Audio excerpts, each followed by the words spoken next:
Hello, আসসালামু আলাইকুম friend. সবাই কেমন আছেন? আশা করি সবাই ভালো আছেন। আমিও আপনাদের দয়ায় ভালো আছি। তো প্রতিদিনই কিন্তু আপনাদের সাথে এই ভিডিওটা শেয়ার করব এটা আমি পরশুদিন বানিয়েছিলাম। খুবই মজা ছিল। তো করাই হয় নাই। তো আজকে ভাবলাম করেই দিই। আর ভয়েস দিতে গেলে সমস্যা কি আমাদের এইখানে মানে রাস্তা কাছে আর গাড়ি গেলে আওয়াজ হয়। তো এই কারণে ভয়েস করি না একদম বিরক্ত লাগে।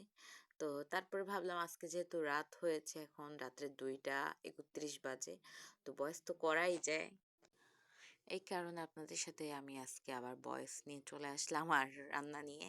তো আমি আলু কিন্তু কুচিয়ে একদম মেশিনের সাহায্যে পাতলা পাতলা করে স্লাইস করে নিয়েছিলাম। করে নেওয়ার পর এখানে দিয়েছি আমি হলুদের গুঁড়া, তারপর হচ্ছে মরিচ, তারপরে জিরা, ধনে সব মিক্স ওইখানে অনেক রকমের মসলা ছিল। তো আমি এগুলো সব দিয়ে কিন্তু লবণ দিয়ে নিয়েছি, নিয়ে মাখিয়ে তেলে ও সরি মেইন কথা হচ্ছে কি আমি আলুটাকে আগে ধুয়েছি, মানে ধুয়ে সেদ্ধ দিয়েছিলাম, কিন্তু এটা বলা হয়নি। তো সেদ্ধ দেওয়ার পরে কিন্তু আমি আবার মাখিয়েছি, মাখিয়ে তারপর হচ্ছে মানে তেলে ভাজতেছি এই আর কি। তো তেলে আমি একদম লাল লাল করে আলুটাকে ভাজতেছি।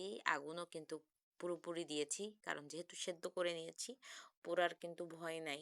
আস্তে কোনো তাড়াহুড়ো করলেও পুড়বে না, আগে যেহেতু সেদ্ধ করেছি।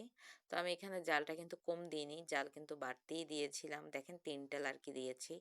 তো জাল কিন্তু বেশিই দিয়েছি, তারপরেও কিন্তু পুড়েনি, কারণ আগে সেদ্ধ করে নিয়েছি আলুটাকে তাই। তো আমি কিন্তু আরো আলু দিলাম। দেওয়ার পরে আলুগুলোকে একদম লাল, লাল করে ভেজে নিচ্ছি। কারণ লাল না হলেও কিন্তু মচমচে হতে হবে। যেহেতু যত আপনি একটু কালারটা একটু ভালো আসবে লাল, লাল টাইপ, তো তখন উঠালেই কিন্তু ভালো হবে। তার আগে যদি আলুটা উঠানো হয় ওরকম ভালো হবে না কিন্তু। কারণ তাহলে কিন্তু মজা লাগবে না মচমচ না করলে। তো ট্রাই করবেন আপনারা একটু, মানে একটু কষ্ট হবে কারণ একটু বসে থাকতে হয় বেশিক্ষণ, দেরি হয়। তারপরেও কিন্তু ওইটাই ভালো হবে। আর মাঝখানে কি হলো, আমি কি করছি রান্না করতেছি, আলুটা চিপ ভাজতেছি, এর মধ্যে কিন্তু আমি একটু মোড় ঘুরেই দেখি আমার গায়ের সাথে চেলা। তো চেলাটা আমাকে কিন্তু কামড়াতে আসছিল। পরে ভাগ্য ভালো আমি দেখে ফেলেছি। তো আপনাদের দোয়াই হয়তো দেখে ফেলেছি আমি। দেখার পরে চেলাটাকে মেরে একদম চুলার ভিতরে দিয়ে দিয়েছি। আর আমার চিপটাও হয়ে গেছে কমপ্লিট। খুবই মজা। তো আপনাদের কেমন লেগেছে ভিডিওটা কমেন্ট করে বলবেন। সবাই ভালো থাকবেন। আল্লাহ হাফেজ।